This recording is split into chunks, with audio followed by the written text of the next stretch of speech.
Hello friends, जैसा कि हमने लास्ट एपिसोड में देखा कि उनकी लड़ाई सोफान से होने लग रही होती है और वो काफ़ी देर तक लड़ते हैं। पर आखिरी हमले में वो एक दूसरे को पहचान लेते हैं। फिर उसके बाद वे अपने वेपन्स को वापस ले लेते हैं और एक दूसरे को चले जाने देते हैं। क्योंकि थोड़ा सा इमोशनल हो जाती है, फिर उसके बाद वहाँ से चली जाती है। और इधर सोफान बंदर से कह रहा होता है, उसने मुझे पहचान लिया था, अगर मुझे उसने क्यों नहीं मारा। अब आगे एपिसोड की शुरुआत के सीन में हम देखते हैं उस लड़की और उस बूढ़े को जो कि जा रहे होते हैं। लड़की फूल को तोड़ते हुए कह रही होती है, मैं रास्ते पर चलती हुई जा रही थी, मैंने तो ये भी नहीं देखा कि यहाँ पर सीनरी कितनी ज़्यादा अच्छी है। और उसके बाद उस फूल को तोड़ लेती है। वो बूढ़ा आदमी उस लड़की के पास से होते हुए आता है और उसे कहते हुए चलता जा रहा होता है, आखिर इस फूल के पत्ते में आखिर ऐसा है क्या? ऐसा तो नहीं कि ये सोने का बना हुआ है। इस पर उस लड़की को गुस्सा आ जाता है और कहने लगती है, ग्रैंडफादर तुम हमेशा ही सोने के बारे में क्यों सोचते रहते हो? तुम्हें हर समय सिर्फ पैसा पैसा दिखता है। मेरे तो ये समझ में नहीं आता तुम्हारे नाम में आखिर फेरी शब्द आया कहाँ से? तुम तो इतने ज़्यादा बुरे हो। ये सुनने का बूढ़ा थोड़ा सा भड़क जाता है और कहने लगता है, तुम अपने दादा से लालची कह रही हो? मैं बूढ़ा आदमी सभी के जीवन में उनके लिए राह दिखाता फिरता हूँ और तुम सोचती हो कि मैं वल्गर हूँ? ऐसा तो नहीं हो सकता। वो बूढ़ा आदमी उस लड़की की तरफ देखता है कि वो लड़की उस पर बिल्कुल भी ध्यान नहीं दे रही होती है। वो बूढ़ा आदमी से पूछते है, क्या हुआ? तभी वो लड़की कहती है, पीछे देखो। तभी वो बूढ़ा आदमी पीछे घूम के देखता है। वो दोनों लोग देख रहे होते हैं कि सोफान का लड़की उनके पीछे पीछे आ रहा होता है। जैसे सोफान के लड़की को पता चलता है उन्होंने उसको देख लिया है, वो तुरंत ही इस पेड़ के पास रुक जाता है और इधर उधर देखने लगता है। फिर उसके बाद अपना हाथ रखकर पेड़ से टिक जाता है। वो बूढ़ा उस लड़की से पूछ रहा होता है, आखिर ये क्या करने की कोशिश कर रहा है? इस पर वो लड़की कहने लगती है, मुझे क्या पता क्या करने की कोशिश कर रहा है। फिर वो बूढ़ा आदमी लड़की को चढ़ाते हुए कहने लगता है, कहीं ऐसा तो नहीं इस लड़के को तुम पसंद आ गई हो इसलिए तुम्हारे पीछे लगा हो? मुझे सुनते ही लड़की को गुस्सा आ जाता है और वो तुरंत ही उसकी दाढ़ी पकड़ लेती है। ग्रैंडफादर जी तुम क्या कहने लग रहे हो? फिर उसके बाद वो बूढ़ा उस लड़की को करेक्ट करते हुए कहता है, ये आदमी एक डीमन कल्ट से, तुम्हें पता है? इस पर वो लड़की कहने लगती है, माना कि ये आदमी बहुत ही ज़्यादा बुरा है और इसकी रेपुटेशन ज़्यादा अच्छी नहीं है, पर मैंने उसे आज तक कभी नहीं देखा कि ये किसी औरत को छेड़ रहा हो। तभी बूढ़ा आदमी उस लड़की से कहने लगता है, कहीं ऐसा तो नहीं तुम मुझे भिखारी बनाना चाहती हो? ये सुनने के बाद वो लड़की उस बूढ़े से कहने लगती है, ग्रैंडफादर आप क्या बात कर रहे हो? तुम कौन सा रिच हो मैं सो तुमको भिखारी बनाऊंगी? तभी वो सोफान कर लगी उनकी तरफ देखने लगता है। वो बूढ़ा जैसे ही उसको अपनी तरफ देखते हुए देखता है, उसकी फट जाती है और कहने लगती है, गए काम से, लगता है ये कुछ करने वाला है। फिर तुरंत ही अपने पास से एक मार्च से सील को निकाल लेता है और उसको उस लड़की की तरफ करने लगता है। ये करते देखकर वो लड़की थोड़ा परेशान हो जाती है और उस अपने दादा से कहने लगती है, ग्रैंडफादर जी तुम क्या करने की कोशिश कर रहे हो? अपनी इस सील को बचा के रखो, तुम्हारे एंसेस्टर ने ये तुमको दी थी। इस टेक्निक से तुम अर्थ एस्केप होकर निकल जाओगे, पर लेकिन इसका मतलब ये नहीं कि तुम इसको अच्छी तरह से कंट्रोल कर सकते हो। पता नहीं तुम कहाँ पर निकले और तुम्हारी जान चली जाए तो हम और ज़्यादा मुसीबत में पड़ जाएंगे। इस पर बूढ़ा उस आदमी उस लड़की से कह रहा होता है, ये तुम क्या बोल रही हो? और वो लड़की उसके हाथ में से उस जलैक को लेकर दोबारा से उसके हाथ में थमा देती है। वो बूढ़ा आदमी कह रहा होता है, इसी लेग की वजह से हम बहुत देर से बचे हुए हैं। इस पर लड़की उससे कहने लगती है, क्या तुमको हकीकत में ऐसा लगता है कि तुम इसी लेग की वजह से बचे हुए अब तक? फिर इसके बाद वो बूढ़ा तुरंत कुछ काउंट करने लग जाता है और कहता है, क्या मतलब है इसका? इसके बाद वो लड़की कहती है, ग्रैंडफादर तुम चिंता मत करो, मेरे पास सिस्टर फिंगर का दिया हुआ एक सीक्रेट ट्रेजर है। अगर वो हमसे लड़ने की कोशिश करेगा तो हम उसे बड़े आराम से इससे हरा देंगे। इस पर बूढ़ा आदमी कह रहे, सही कह रही हो तुम। फिर बूढ़ा आदमी कहने लगता है, पर मैं अभी कुछ ही दिनों में काफ़ी सारे मास्टर्स से मिल चुका हूँ, पर मैं सोचता हूँ ये भी कोई कम नहीं है। तभी लड़की कहने लगती है, माना कि ये डीमन कल्ट से आता है, पर ये फेलोटोइस्ट कोई बुरा आदमी नहीं लगता, क्योंकि इसने हमें पहले भी छाता भी तो दिया था ना। इस पर वो बूढ़ा आदमी चिढ़ जाता है और कहने लगता है, उसने छाता हमें कब दिया था? उसने छाता सिर्फ तुमको दिया था। इस पर लड़की उससे कहने लगती है, मैं तो छाती में तुमको कवर कर रही थी, पर तुम तो कवर ही नहीं होना चाह रहे थे। इस पर बूढ़ा उससे कहने लगता है, तुम लड़की पता नहीं मेरे से क्यों बार बार से बैक बातें करती हो, मैं तुमसे बात ही कर रहा। फिर वो चलने लगता है। फिर वो लड़की तुरंत ही उसके पीछे पीछे चलने लगती है, हंस रही होती है। लाओ ग्रैंडफादर जी तुम अपना सामान मुझे दे दो, मैं ले चलती हूँ। इस पर बूढ़ा आदमी कहता है, ये लो थोड़ा सा ले लो। वो लोग बातें करते हुए आगे जा रहे होते हैं। फिर हम देखते हैं सोफान की लड़की को, जो कि उसी लड़की को ध्यान से देखने लग रहा होता है। वो उसको देखते देखते खो जाता है। फिर अपना मुंह हिलाकर एकदम वापस से सेंसेस में आता है और फिर चलने लगता है। और ऐसे ही करते करते उनका पीछा करते उनके पीछे चलने लगता है। दूसरी तरफ हम एक चिड़िया को दिखा रहे होते हैं, जो कि आसमान में से उतर कर नीचे आती है और एक आदमी के हाथ पर आकर बैठ जाती है, जो कि काफ़ी सारी ब्लैक एनर्जी को छोड़ रही होती है। वो आदमी तुरंत ही उस चिड़िया को फोड़ देता है और उसके हाथ पर कुछ सीलें दिखने लगती हैं। उन सीलों को देखने के बाद वो तुरंत अपनी मुट्ठी बंद करता है और वहाँ से उड़ जाता है। दूसरी तरफ हमें सोफान को दिखाते हैं, जो कि चलते हुए जा रहा होता है। तभी उसे पास के पानी में कुछ हलचल होती हुई दिखती है, तो वो पेड़ के सहारे रुक जाता है और उस पानी की तरफ देखने लगता है। उस पानी में से कई सारे फिशमैन आदमी निकलते हैं, जो कि इधर उधर जाने लगते हैं। सोफान उनको देखने के बाद तुरंत ही उन पर हमला करने के लिए तैयार हो रहा होता है।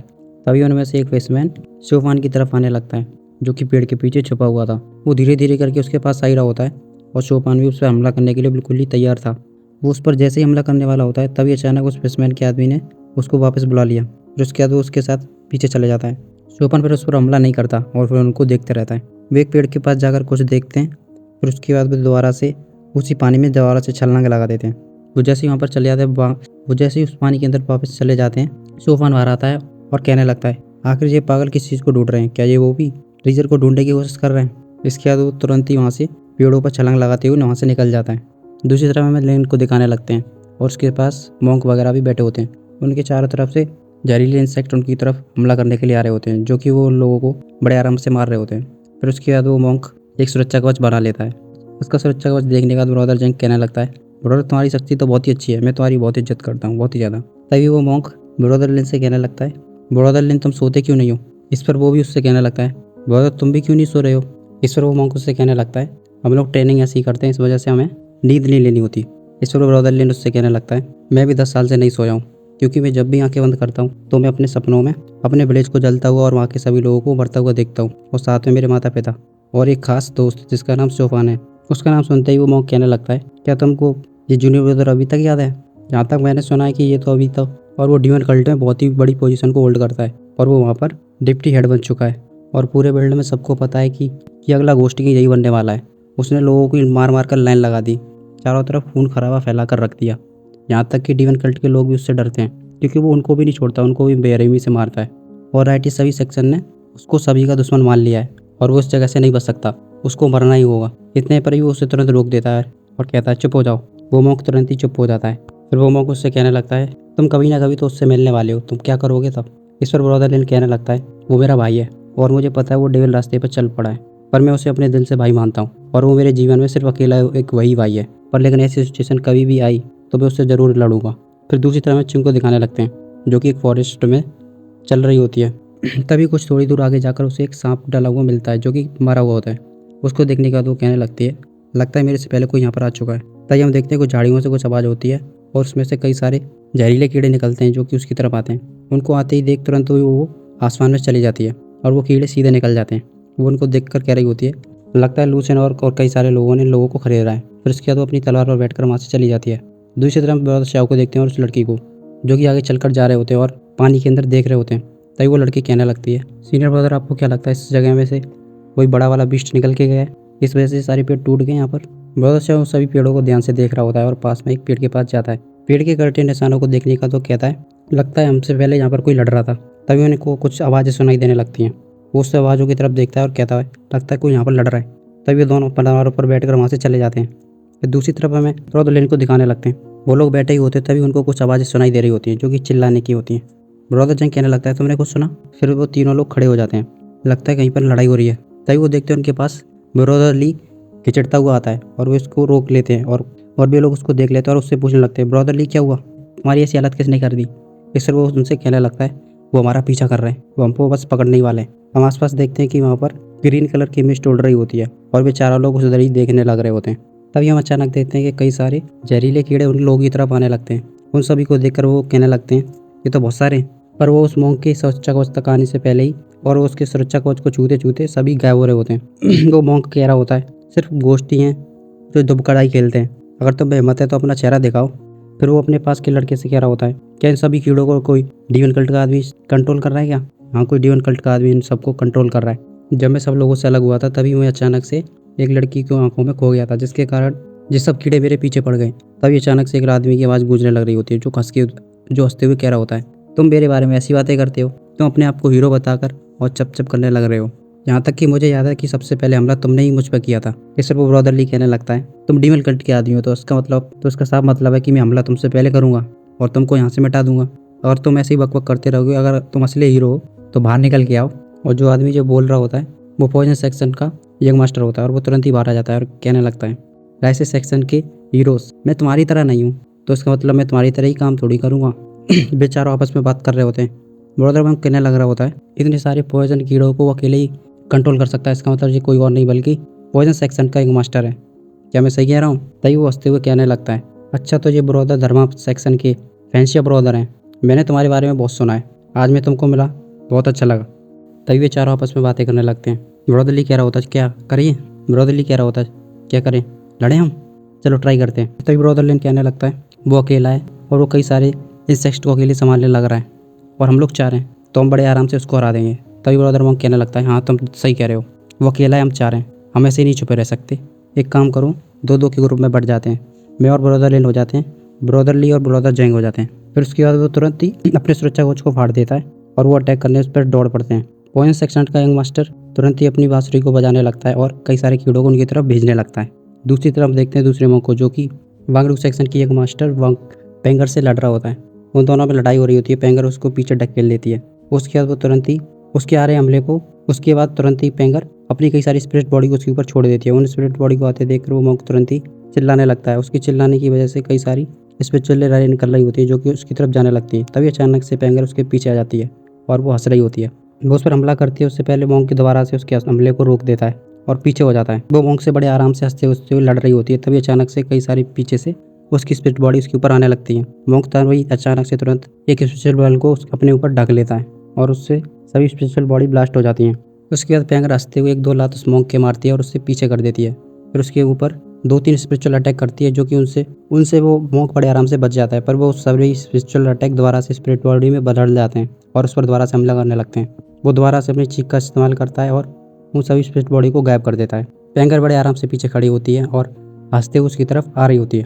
दूसरी तरफ हम देखते हैं शोफान को, जो कि पेड़ों पर चलता हुआ आगे जा रहा होता है और ज़मीन पर उतर जाता है। फिर ज़मीन पर डैश मारते हुए आगे चला जाता है। तभी थोड़ी दूर आगे पहुंचा ही होता है। तभी अचानक से उसे कुछ लड़ने की आवाज़ सुनाई देने लगती है।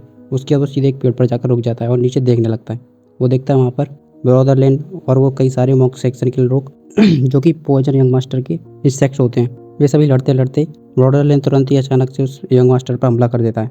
वो पॉइजन यंग मास्टर उसके हमलों से बचते हुए आगे तरफ भागने लगता है।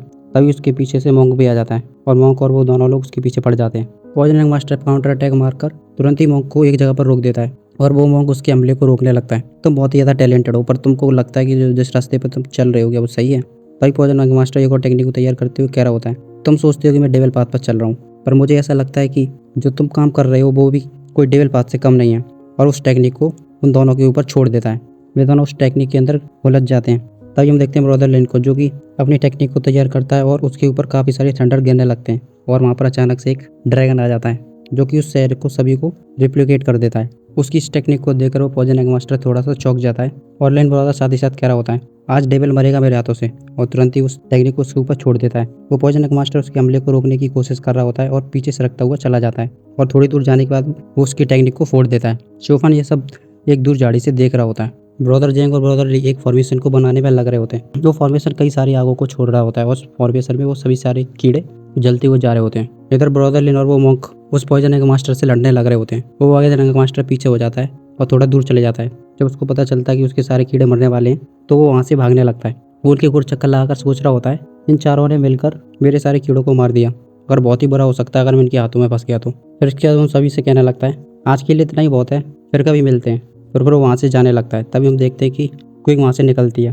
ब्रदर जैंग उससे कहने लगता है, सिस्टर क्यों उसको तुरंत मार दो, वो यहाँ से बचने की कोशिश कर रहा है। वो सीधे जाकर उस यंग मास्टर पर हमला कर देती है। यंग मास्टर उससे बचने के लिए एक ग्रीन स्पिरिचुअल वॉल को बना लेता है और पीछे होने लगता है। फिर वो दोबारा से कई सारी टेक्निक को यूज़ कर कई सारे स्पिरिचुअल शॉट को उसकी तरफ फेंक देती है। वो उससे सबसे बचते हुए पीछे खसकते हुए जा रहा होता है। तभी अचानक से उसके पीछे से सोफान आ जाता है। उसकी सडन एंट्री को देखकर सभी लोग चौंक जाते हैं। पॉइजन यंग मास्टर की तो पूरी तरह से फट जाती है। वो अपनी आंखें गुस्से में बड़ी करने लगता है।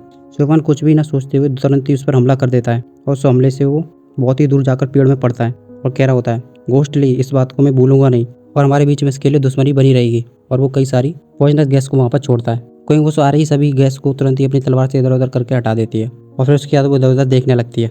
पॉइजन यंग मास्टर वहाँ से गायब हो चुका है। फिर उसके बाद ही तुरंत वो सोफान का पीछा करने चली जाती है। उसको देखते ही ब्रदर ली भी तुरंत ही उसके पीछे जाने लगता है। ब्रदर जैंग उस मॉन्क के पास आकर कहता है, क्या ये वही है? इस तरह वो मॉन्क उससे हाँ कर देता है। तभी हम देखते हैं ब्रदर ली को, जिसकी हालत बहुत ज़्यादा खराब हो चुकी होती है। वे दोनों उसके पास आते हैं और कहते हैं, लगता है इसको तो पॉइजन लग गया है। वो उसको तुरंत ही बैठाने के बाद उसके शरीर के सभी पॉइजन को क्लियर करने लग जाता है। ब्रदर जैंग उधर ही की तरफ देख रहा होता है जिस तरफ वे तीनों लोग गए होते हैं। इधर हम देखते हैं ब्रदर लिंक को, जो कि आसमान में उड़कर आ रहा होता है। उधर की साइड देखता है जिधर की साइड सोफान गया था अभी। आज के एपिसोड में बस इतना ही, मिलते हैं अगले एपिसोड में।